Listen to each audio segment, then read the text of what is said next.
At the end of the day, I think we realized that the water is not going to stop, and we needed to get to dry ground.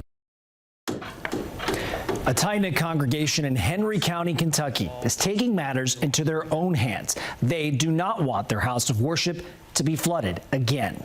You're watching Wave News at 11. I'm Jose Sosaya. Nearly 10 feet of water seeped into Lockport Baptist Church back when we all witnessed the historic Kentucky River floods earlier this year.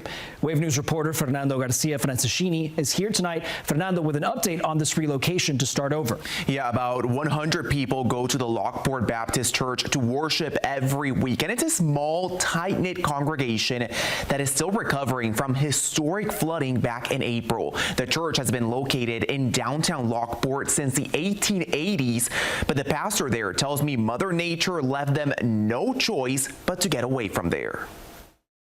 It was just a couple of months ago when the Lockport Baptist Church was surrounded by feet of water from the Kentucky River. The marks left behind still noticeable for weeks. In my lifetime, this was probably the most messy. Brad Fisher's family has been going to the church for decades. Our church is just special. So when it flooded this April, Fisher knew he had to step up to help.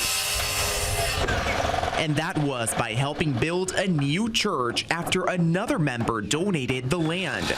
A sign along Lead Mine Road announcing the new home of the Lockport Baptist Church. This sanctuary is approximately 10 feet wider and I think about 10 feet longer as well. Pastor Paul Briscoe says the new church will be about a mile away from the old Lockport Baptist Church, but this one will be up a hill where flooding won't be a concern anymore.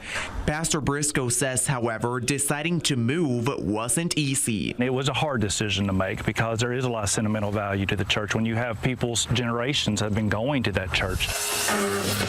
A hard but necessary transition. Pastor Briscoe says the new building will allow them to seat more people, and being on higher ground opens up the possibility for growth in the future. A growth that will happen away from their former home, but on safe and dry land. This is just a structure we're able to worship at. The true body is those of us who gather each Sunday wherever that may be.